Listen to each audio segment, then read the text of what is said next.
Hopefully that works. And let me just see. All right. So first I want to begin by stating there are several community groups who are also working on the history of Asbury Park. So when we started this project, we wanted to reach out to those community groups and find out ways that we can also work with them. But I wanted to acknowledge them here today. And Melissa has really been working with these groups over the last couple of months. And but we started this project because we wanted to tell a more complete history of African Americans in Asbury Park. And one of the largest groups or cities with one of the largest groups of African Americans in New Jersey, it has been Asbury Park. And telling a complete history from the founding of the city down to the present, and not just covering music culture or the rebellion that took place in 1970. And so that's where this project began. More recently, we won a grant for looking at the impact of COVID-19 on the African American community in Asbury Park. And that's what I'm going to focus on today. I'll give you a little background of African Americans in Asbury Park, but focusing more directly on the impact of COVID-19. So if we look at the history of Asbury Park, we can see that it is a prism or window into the history of African Americans. Asbury Park contains one of the oldest Black churches in North America, not only in New Jersey, but in North America, Bethel AME Church. You see on the right an image of another African American church on Springwood Avenue, Mount Pisgah Baptist Church on 1301 Springwood. The Black church has been the center of African American society and culture, not only in Asbury Park, but in North America more generally. The Great Migration. Many African Americans came to Asbury Park seeking work in the leisure industry. And so they settled as a result of the Great Migration between 1910 and 1940, the first phase of the Great Migration. As they settled in the city, you begin to see the rise of Jim Crow and segregation. Several historians have written about African Americans in the beaches and in New Jersey and during the Jim Crow era. Andrew Carl's work comes to mind. But one story that I think hasn't been told is the fact that the Garvey movement was prominent in New Jersey. Universal Negro Improvement Association, founded by Marcus Garvey, was the largest African American civil rights organization in the history of the world. Garvey had anywhere between 3 to 7 million members worldwide. New Jersey had anywhere from 30 to 40 chapters of the Garvey movement in the state alone. Because it's difficult to document the Garvey movement in New Jersey, there has not been much written about the Garvey movement in Asbury Park or African American militancy in Asbury Park. So I think a part of our story is also a part of discussion of the Garvey movement in New Jersey. Music culture has been written about a great deal. The African American Music Project of Asbury Park is a group of community members have been working on a project related to music culture. They have a great website that you can visit and see what they have collected on the music culture. Our work is more concentrated on the social history of African Americans in the city as a whole. NAACP activism, the Asbury Park NAACP, which is now understood as the Greater Neptune Asbury Park NAACP, was very important in the city and played an active role, obviously, in the civil rights movement. The Asbury Park riots, I use the term rebellion as opposed to riots that take place in 1970. A few historians have written about urban rebellion in New Jersey. Obviously, Kevin Mumford's work on Newark and Gillette's work on Camden. So there are a great deal of books about these events. 4th of July is another book that's specifically about what happened in Asbury Park in 1970. And then, of course, the white flight and gentrification is sort of where we are at the present. So this project is sort of an attempt to tell a more complete and full history of Asbury Park, including some of these events. Back to the oldest church.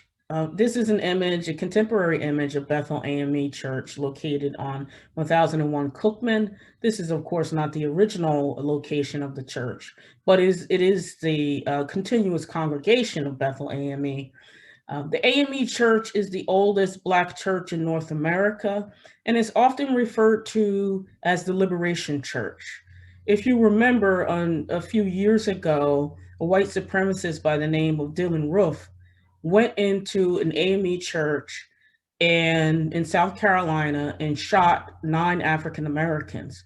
And when he was questioned about why did he attack this church, he stated that he had looked up the history of the AME church and recognized that they had a long history of fighting in the civil rights movement.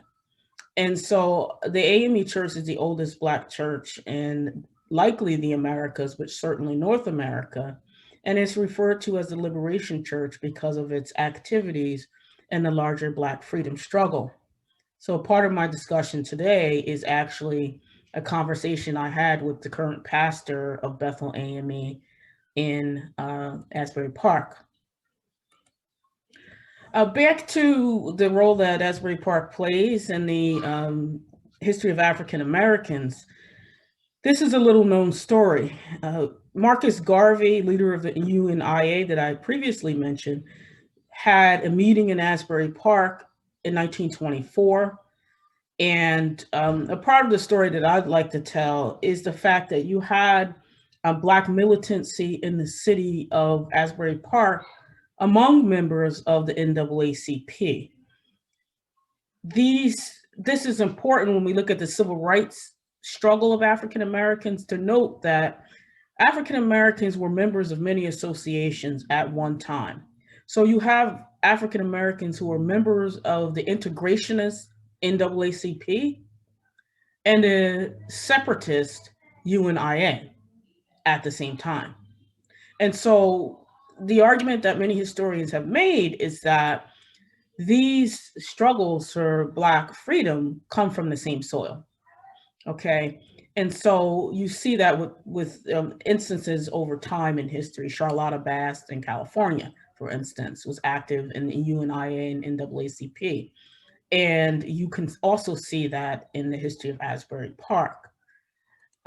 This then connects to a later story that was documented in the Asbury Park Press, as well as the New York Times, wherein there is an incident in which a cross was burned on a lawn in Wall Township, in the town of Wall. And it involved a man by the name of Mr. Hudson, who's mentioned in this article here from the New York Times. Mr. Hudson called the police, but he also called the NAACP. This was in 1948. He called the local chapter of the NAACP in Asbury Park. And if you look closely at the subtitle here, Special Police Patrol called in Jersey to augment 25 armed civilians on guard. Those 25 or more civilians were members of the NAACP who got in their cars and arrived at Mr. Hudson's home to help protect him from white supremacists in the area. So my argument about African Americans in Asbury Park is that Asbury Park has played an important role in the history of African Americans in New Jersey and the nation. And that these members of the Asbury Park NAACP were already carrying arms. They were willing to defend Black freedom by taking up arms, We usually look at the story in the South, where African Americans were armed, and we look at people like Robert F. Williams, mentioned in Timothy B. Tyson's, or the focus of Timothy B. Tyson's book. My argument is that African Americans were already armed long before the 1950s, and not only in the South, but also in the North, in cities like Asbury Park. So that's just the backdrop of the history, the important history that African Americans have played in Asbury Park. And but our project is actually starting with the present and moving backwards. That was just sort of more of the background. But so our project, in terms of our oral history collection, which Melissa will tell you a little bit more about, is focused on the impact of COVID-19 on the African American community.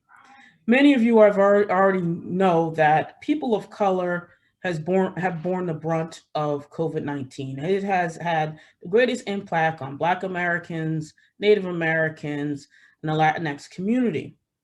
On the CDC's website, it indicates that there is a high propensity of COVID amongst people of color, and this is largely due to structural inequality.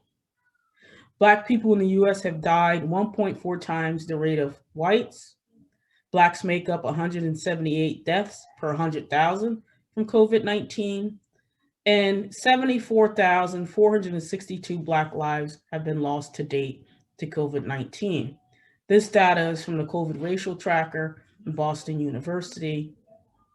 It's important to note that the CDC tracks the Black death rate at 1.9 times higher compared to whites. And so the data, as we know it, is coming out on a daily basis. It's particularly incomplete when we think about New Jersey, because we don't really have all of that data. That data is now being released, and Jeff will tell us a little bit more about that. I believe more of the data has come out since March. This is from the COVID tracker from Boston. As you can, I'm not sure how clearly everybody can see this, but in the orange here, it says the percentage of tests. New Jersey did not report their race ethnicity data for tests through March 7th. So the data you see on the screen pertaining to New Jersey is incomplete. But what we see alone here, Black or African American in terms of New Jersey, percentage of the population, 13%, percentage of cases, 11%, percentage of deaths, 16%. It's probably higher, but because we don't have all of the data for New Jersey yet, we will eventually get a more clear picture of what it looks like in New Jersey and in cities like Asbury Park in particular, which is what we're interested in. This is from the CDC's website. And again, it has in terms of the Boston tracker has about 1.4. The CDC has a slightly higher for African Americans. But you can see in terms of Native Americans and other marginalized groups where the numbers are, right? The CDC death rate is 1.9 times that of whites, that number right there. So how does this relate back to Asbury Park? I did a series of interviews for a podcast show called This Week in Black History, Society, and Culture. And I interviewed 3 individuals for the show and using a podcast format. And the first person I interviewed was Professor Claude Taylor from Monmouth University.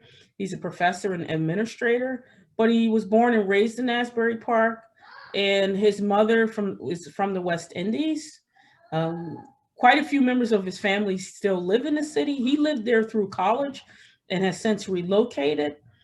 But I wanted to interview people that gave me different voices. Claude gives me more of a neutral voice, I think, in terms of his reflections and his memories of Asbury Park. The other 2 voices that I spoke to, a community activist, and then of course, Pastor Hunter at Bethel AME. So, but at the same time, Claude does not sugarcoat anything. Jeff might have an excerpt of his interview here on our discussion, but Claude talks about the fact that his parents, he has an older brother that's 10 years older than him. His brother went to the local schools in Asbury Park, but his parents did not want him to attend the Asbury Park schools.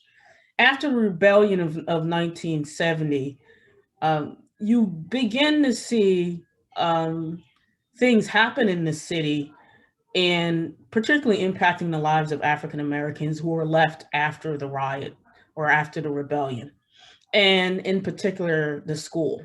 Asbury Park School had become a state takeover, and it still has a state monitor to this day. And I remember asking Claude on this interview, why didn't his parents want him to go to the public schools in Asbury Park? He's very open about that. And he talks about the fact that his mother sent him to parochial school, a local parochial school that was near the area, to receive his education.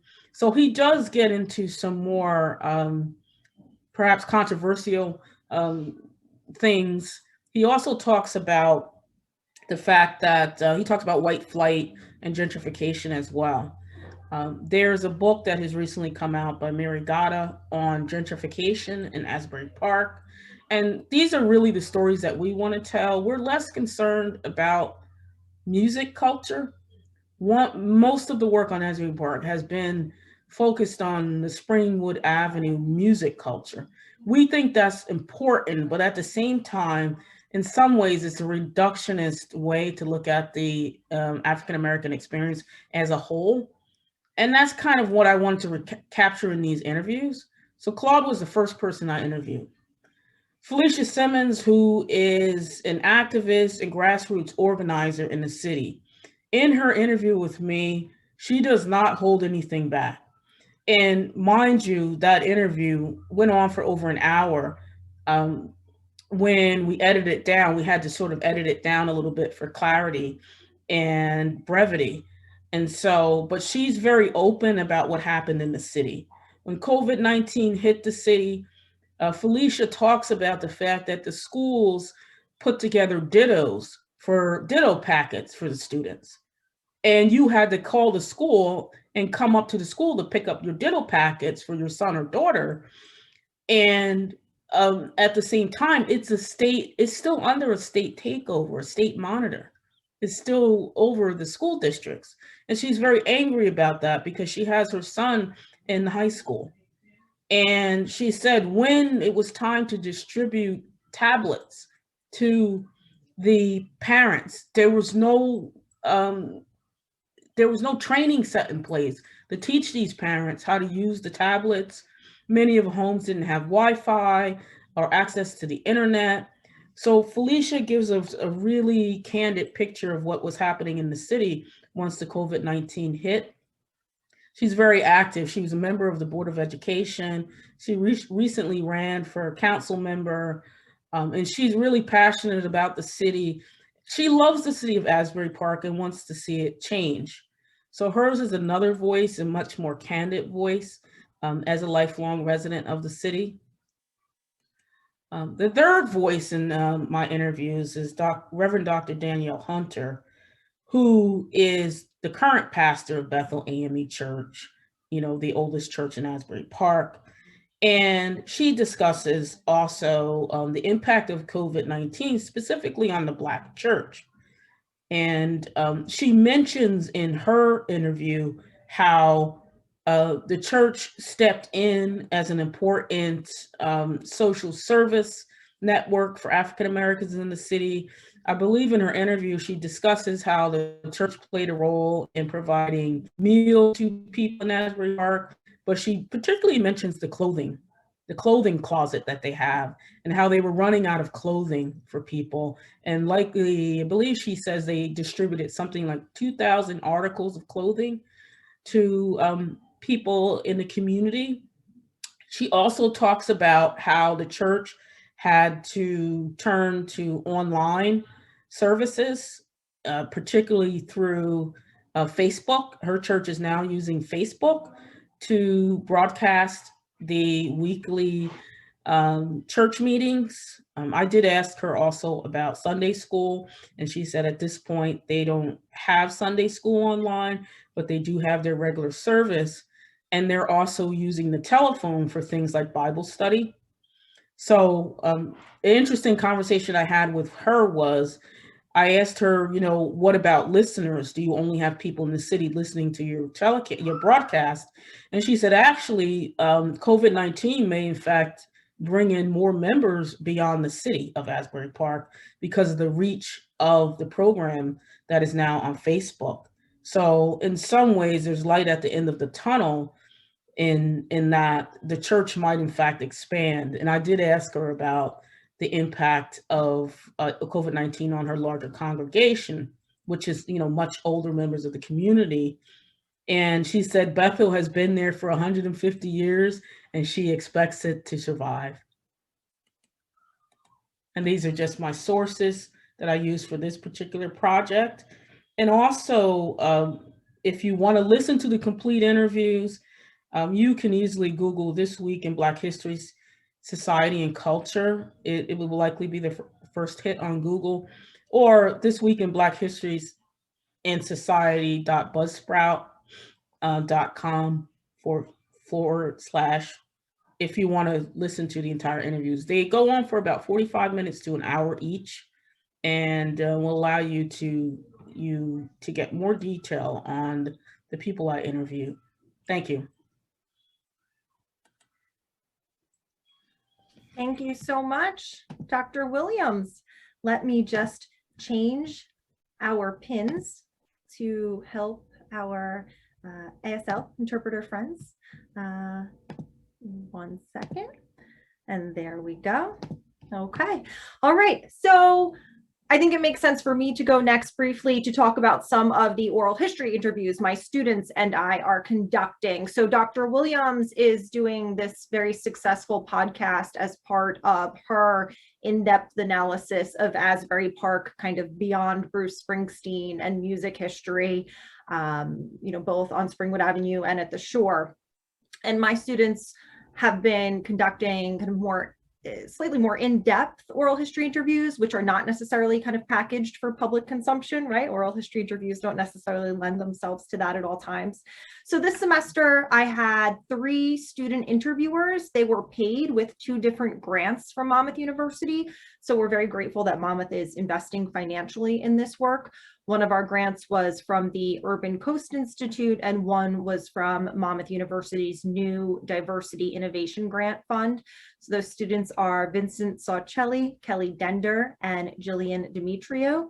I wanted to recognize them all by name, even though they're not with us. These students took Monmouth's oral history course with me in the fall, so they were all trained and ready to go conducting interviews independently this spring. It's a tremendous opportunity for the students to do meaningful paid work that will grow their CV and help prepare them for life after Monmouth, in addition to the incredible value added as far as the historical record goes. So as we noted before, this spring, the students were really focused on interviewing people from or associated with Asbury Park about the impacts of COVID-19 based on the parameters of one of our funding sources. But we certainly didn't limit the oral history interviews to that topic. As you can imagine, a lot of these kind of wound up being very much life histories. We did most of the interviews on the computer via Zoom for everyone's safety. We felt that this was an inexpensive option that most people would be pretty comfortable with at this point in our lives. I know there are some oral historians particularly concerned about audio quality and such that might be horrified by this, but I do know there are other oral historians doing interviews via Zoom also. So that's what we did, and I do feel personally that we got great results. The interviews lasted roughly an hour, give or take, and the first batch has been transcribed. We were able to use funds from our grants to outsource the transcription. We used rev.com, rev.com, and they returned incredibly accurate transcripts in 24 to 48 hours, which is more than the students and I ever would have been able to do. The interviews will ultimately be archived and accessible via the Monmouth University Library. However, in setting up the project, really from concept phase, as Dr. Williams noted, we worked very closely with stakeholders within Asbury Park. So the Asbury Park Historical Society, the Asbury Park Museum, because we wanted to ensure that the community is helping to shape the work and feels shared ownership of this work. I'd like to mention Kay Harris in particular for being such a tremendous partner. These organizations don't necessarily have the time, the training, or the resources to do these interviews. And so we're really able to help them collect stories that are of great interest to them as well as to us. Working with them also means a lot to the narrators. So it's been a really nice, really productive relationship. I've actually wound up being like their go-to humanities scholar on several projects. For example, different grants they're putting in for on their end, or for helping them with exhibits and such. But back to the interviews, my students have conducted 7 interviews to date, with more already scheduled. The students are just trying to survive finals right now. We're in the middle of finals week at Monmouth. The current narrators, as far as our piece is concerned, the students interviewed Eileen Chapman. She's an Asbury Park councilwoman. We also did an interview with Claude Taylor, longtime Asbury Park resident, Monmouth University professor. Also Danielle Harris, another longtime Asbury Park resident and a deacon. Tim Cabry, he is a transplant to Asbury Park, relatively recent, but during COVID, he's been helping to arrange online musical events to raise money for charities, since there is such great and widespread financial need created by the pandemic. Douglas Eagles, he is the head of the Boys and Girls Club of Monmouth County, whose main unit is in Asbury Park. Pedro Travella, he is organizing for police reform in Asbury Park. And Sylvia, who is the head of the Asbury Park Chamber of Commerce. And of course, we know the pandemic has been so difficult for businesses, for small businesses in particular. So I'd like to share just 2 brief clips so you can hear a little bit about what just 2 of the narrators have had to say about the pandemic and its impact on the people of Asbury Park. So if the audio gods are with me, first up, we will have Dr. Claude Taylor. I jinxed myself, let's say. Okay, give me just 1 second, please. Had it all queued up perfectly, right? That's how it goes. My name is Vincent Sanchelli, and I'm a student oral historian at Monmouth University, working with Monmouth University's Paradoxical. Did upset me? It's starting just a little bit before we need to be, but you'll see. Because I knew it was a misrepresentation of the city. So the social and racial strife, that any of that I experienced growing up, was being a Black or African-American resident of Asbury Park and moving around in the rest of Monmouth County. Now to shift gear kind of towards the pandemic and what's going on in current times. Right. How have you seen the pandemic affect the city from your perspective that it now is somewhat removed, and how has it affected the city and its residents? So my understanding of the impact of COVID on Asbury Park is, again, as a person not living in town, but kind of hearing about and reading about and thinking about experiences of people that I know who still live in and around Asbury. It is the case that the health disparities get amplified, have been amplified in the COVID experience in Asbury Park. That it's similar to other parts of the state that have the kind of dynamics that we see here in the Asbury Park area within Monmouth County. So access to equitable health care is one of those challenges, right? You have to leave town in a lot of ways to get quality healthcare, to get really much healthcare. Now, I do know that there are clinics, outpatient and kind of other kinds of medical clinics in town, but the hospitals again, when I was born, Fickens General Hospital, Fickens Memorial Hospital, which is now Jersey Shore Medical Center, it's not walking distance. It's a trip out of Asbury Park to get to a hospital. Monmouth Medical Center in Long Branch is at the next close hospital. So I think the quality and access to healthcare in Asbury Park has created some of the negative experiences and the drawbacks and the harm of COVID-19 in Asbury Park too. It's just, and that those inequities existed before COVID started, and they got amplified during the pandemic and continue now into here we are at the end of March in 2021, that there are those, my perception is that there are still these long-term health disparities in the town, which translate to higher incidence of COVID and the kind of higher incidence of, really extended COVID harm. So like the ways that people are affected by COVID, the illness is more deadly to folks in the town, and access to healthcare is one of those areas I think is really a problem. Now, how do you think maybe with these the health disparities that you speak of, might residents or businesses be able to address these issues, or maybe recover from their effects afterwards? Sure. I mean, I think like the state of New Jersey clearly has a role in supporting economically at-risk cities and towns, and towns that are the socio-economic base, economic base of towns, and the health of disparities in towns. And so the county and the state all have a role in supporting places like Asbury Park to help to ensure that access to vaccines and access to testing is localized and is accessible, and is and that people understand that this is an investment in the city in the same ways that we invest in other parts of the county. So I'm going to break it there in the interest of time.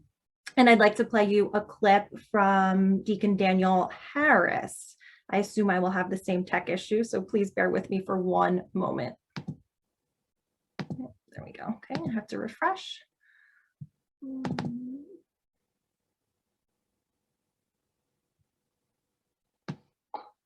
Okay. My name is Vincent Sarcelli, and I am a student oral historian at Monmouth University. It's so difficult. Again, we're just a few seconds before where we need to be, but close. So once again, I'm on my social soapbox most of the time when stuff comes up in there. But we reached a happy medium after 3 years, and now it's like, okay. Well, we lost it. Okay. My apologies. My name is Vincent Sarcelli, and I am a student oral. It's so difficult, Well, it looks like we are just not meant to hear from Mr. Harris. So we'll proceed, because I know that coming up next, we have Dr. Fuad, who is going to talk a little bit about how we are creating accessible and engaging maps to help relay some of this information we are collecting to the public, right? Because we don't want to do oral histories or research and then just tuck it away in our desk drawer. We want to ensure that it's accessible and that it can make a difference, right? So I'll be introducing Dr. Fuad next. He is interested in all things spatial analysis. His career thus far has focused on the spatial analysis of water resources, particularly the prediction of water availability in streams and aquifers. As the GIS program director and university cartographer, Jeff is continually expanding his knowledge of spatial analysis to other fields, like when Dr. Williams and I grab him and make him make maps for us, right? So take it away, Jeff. Thanks, Melissa. I should ask too before I get started, were you just playing the audio near your microphone? Is that all you were doing to share the audio? I was just playing it on my computer. Okay, cool. That's what I'll be doing then too. I didn't know if that was the best method or not. You can share your screen, but you can't share audio. But yeah, I just had like a browser open in Internet Explorer, and I was playing it from there. Cool. we'll see how it works out on my end here. Oh yeah, so thanks for the introduction, Melissa, and Hetty, thanks for all the context there. I learned just from listening to you both. And so yeah, I guess I should preface, as Melissa mentioned, I am not a historian. I haven't taken a history class probably since I was a freshman in college, 18 years old, so it's been some time. And I probably didn't think about history for, until I basically joined the Department of History and Anthropology department at Monmouth. Oh, and I should also mention too, my camera might periodically freeze, but the audio should be fine. It's just an issue with my camera. So yes, I am, you could basically classify me as an engineer, and I do water resource science. So you might be asking how I would integrate into this project. And I guess we can go back about 5 years when I was hired at Monmouth to run the Geographic Information Systems program housed within the Department of History and Anthropology. And so it's kind of a marriage of disciplines. And I think that's where I live best. I really enjoy this kind of collaboration with people like Hetty and Melissa. It's been enjoyable for sure. More broadly though too, I guess you could also call me a technologist. I think that term can probably have some negative connotations if you think about things in Silicon Valley and the way that sometimes technology gets ahead of society, and sometimes people developing the technology don't think, they're not humanists, they don't think about human problems first. So what I like about this project and others that I've been doing at Monmouth is my collaborators come to me with their subject matter expertise, and then the technology follows and hopefully aids and enhances what those humanists and what those subject area experts want to do. So I guess I'm not so much a leader, I'm more a follower in that sense. And I did also just want to mention too, before we get into what I've been doing with the technology here and how to integrate all the different material that Hetty and Melissa are collecting. I did want to acknowledge too that Hetty and Melissa also have their own technical expertise. For instance, and I'll start sharing my screen here just to show some of their work online. So let's see, screen 2. All right. So, okay. We're seeing the OHMAR program right now, Jeff, just so you yes. know. Now I see, hello. Yeah, so this should be familiar, right, Melissa? So Melissa has this great, it's like an oral history archive, and she can correct me if I'm wrong here, but it's Monmouth Memories Oral History Program, right? And it has this kind of record of all these interviews that students have done over time, hosted on the Monmouth University website, aided by the library. And so these are all, accessible online, and obviously took, a degree of technical expertise for Melissa to develop this archive and have it available for people to revisit over time. And I think that this is a perfect example of, wanting to, so you do this great work, right? And you want to share it. You want people to see it. You want it to be accessible. And so that's kind of what Melissa's done here. And I can say the same about Hetty as well. I mean, she has this really nice website. I should have done a little prep work here, but I know too that a component of Hetty's classes is for her students, rather than, students, they get, I could say from speaking with students and advising them at Monmouth, they get hammered with papers throughout the year. Like, they are writing a lot at Monmouth University. Having come from state schools in the past, I remember students telling me, I didn't even write a paper my whole undergraduate degree because it's a state school. Professors didn't want to read papers. Monmouth is not that way. They're writing papers constantly. And so Hetty tries to change up the pace in her classes and actually has students design websites on historical subject matter. And I think that's a nice reprieve and a good, kind of it's almost like the, what's it called in baseball, the, change speed on the pitch, just kind of get a little variety in there. And the students learn, some aspect of technology too. And their work is publicly available, right? So you can see, you can show your parents. This is what I did at Monmouth. You can show your friends or, your maybe employers if they're going to the public history field. So yeah, I just wanted to acknowledge, Hetty and Melissa's kind of technical savvy here, as well as what we're about to talk about when it comes to GIS. So GIS is Geographic Information Systems. I don't have any visuals to kind of explain GIS, but I'll just show you a map for this part of the presentation. Let's see. So this is what we're looking at right now. What you should be seeing is an interactive map. It is an example of a GIS. It's a Geographic Information Systems that's showing us data from Monmouth County, New Jersey, where Monmouth County is divided into US Census tracts, and it's showing it. I'll be talking about the data shown here, but basically it's an example of a GIS. And so what does GIS do? It's basically, if you've ever used Excel, it's pretty similar in the sense that it's like it has a table, it has rows for each feature in a map, and then it has columns that are attributes describing that feature in the map. And so if you're a historian or if you're collecting oral histories, those rows in your GIS may become interview subjects, interviewees, and then those columns might just be descriptions about the people. And then it could even be a little column that stores a hyperlink out to your interview.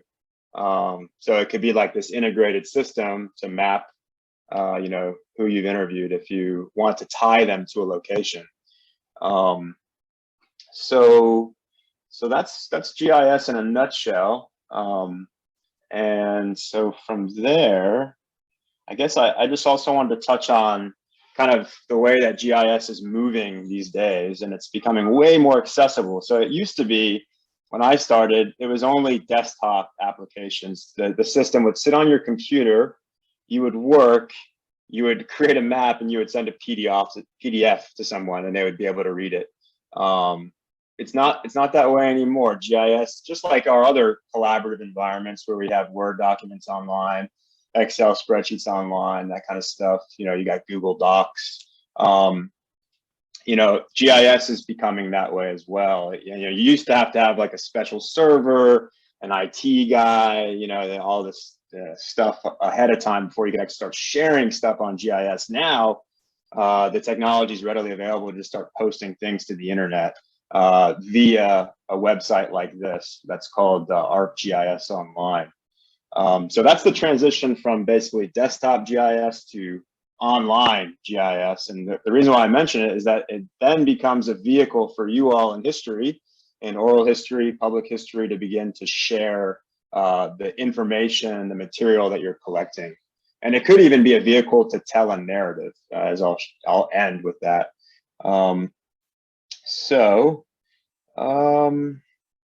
Let's see. And one other thing about the online environment is that it is a multimedia environment. So somebody could use a map and show images of a place. They could provide videos from that place, and then also audio clips in the case of your podcast interviews or your oral histories. All right.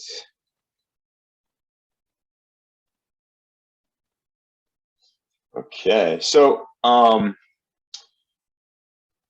of the motivation, I think, for the Asbury Park project, when Hetty initially came to me with this idea, was to couch it in the digital humanities. So to make it a digital project where there's really serious historical investigation going on, and that historical investigation gets packaged eventually in a digital format for the public.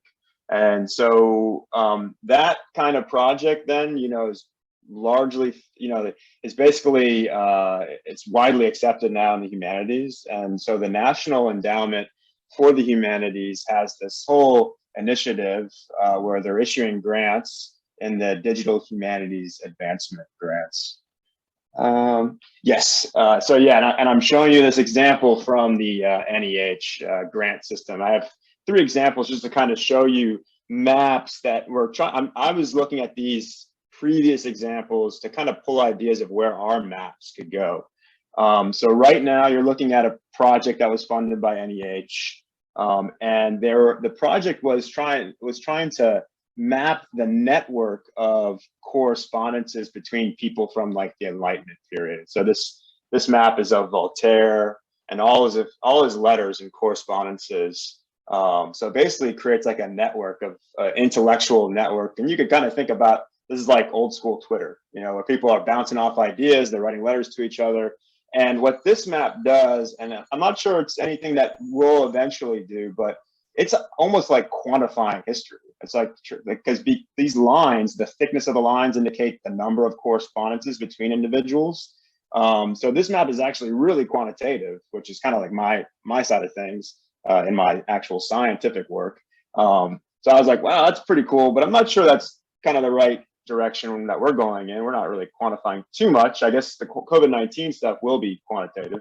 And so then I kind of went to this next example from NEH.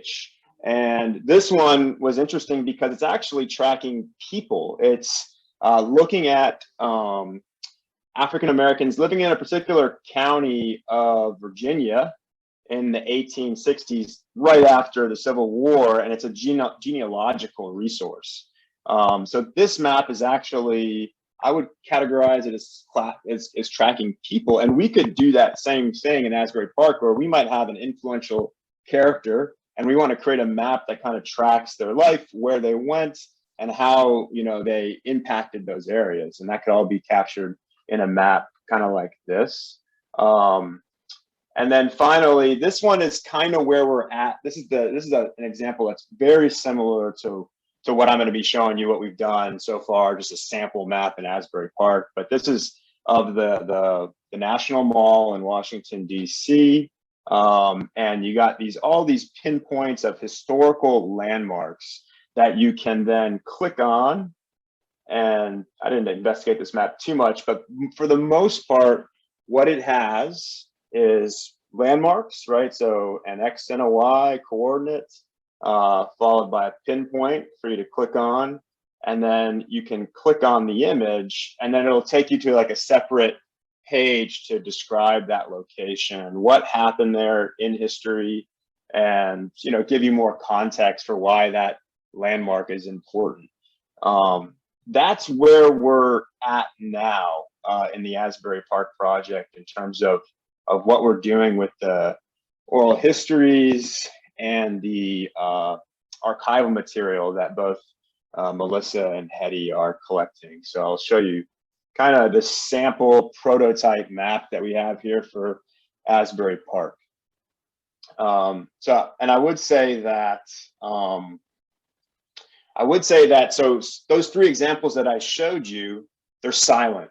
They have no voice, and also they have no narrative.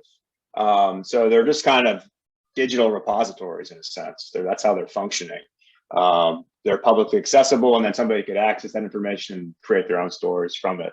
I think we're going to be leaning in a different direction in Asbury Park. We're going to try to tell a story, and we're going to give it an active voice. And so we've done that here in this prototype map by literally giving the map a voice. I believe the green dots are some of our audio sample. And so to go in order of from going from Hetty's podcast to our oral histories, I'll first show, so you click on a point, you get a pop-up, and this will indicate, if it's an oral history or a podcast interview, and it'll tell you who was the interviewee, what location, what landmark they're tied to. So in this case, it's the Bethel AME Church that I believe both Hetty and Melissa have mentioned in Asbury Park. And then you can see, the pop-up, there's also an embedded MP3 audio file for people to listen to. And I'll try to play it. I'm just going to play a sample just so you can. I didn't necessarily get timestamps that would be interesting to listen to, but I just show you the technology, and hopefully you'll be able to hear it if I play it. been a shift for us to have worship and to conduct meetings that way. I know one sad aspect of COVID-19, there's so many sad aspects of it, has been that people who are hospitalized have not been allowed to have family members at their bedside, let alone, I would imagine, ministers coming to the hospital. That's a good question. I'm not sure if the hospitals, for instance, are allowing the clergy, for instance, to give someone their last rites in the hospitals, so what can you tell us about that in terms of any experience that you've had with maybe, members of your church, family, or so on? Are hospitals actually allowing people to receive, support from spiritual support? It varies from hospital to hospital. I have been to see members in the hospital since the pandemic has been going on, but I've not made the number of visits that I would normally make that I made pre-pandemic. Definitely.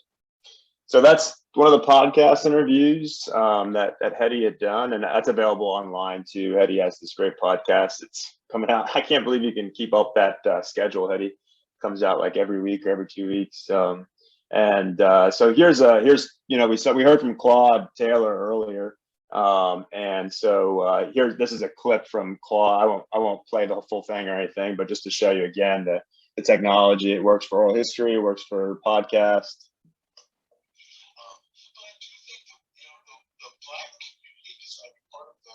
And that one's a little lower, but yeah, you can start to post your oral histories actually online, and you can curate clips from those interviews. And then I also just wanted to highlight too some of the archival work that Hetty's been doing. So she's been getting material, and you can post that material to a web map. You can click on it, and I believe this was, so Hetty mentioned the cross burning in 1948. There was another one in 1971, and that's what this clipping from the New York Times is discussing here. And I'm going to just, I guess, close on a more positive. I mean, this is more something I thought was, I learned this, and Hetty, you can correct me if I'm wrong. But so that 1948 cross burning happened in Wall Township, which is, located roughly here. I couldn't get a clean idea of the address, so you could kind of see, this is like a fuzzy landmark. It was in the Glendola section of Wall Township.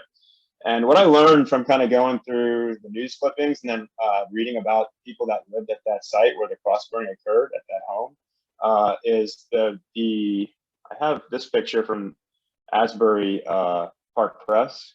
And this little baby here was, part of the family at that home where the cross burned. And I was reading about that baby, and that person went on to become a Pulitzer Prize winning journalist, I believe. And so it was one of the Hudsons at that home site where the cross was burned.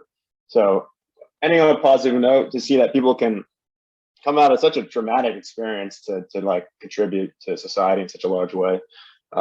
Anyway, so yeah, that's basically what I wanted to share.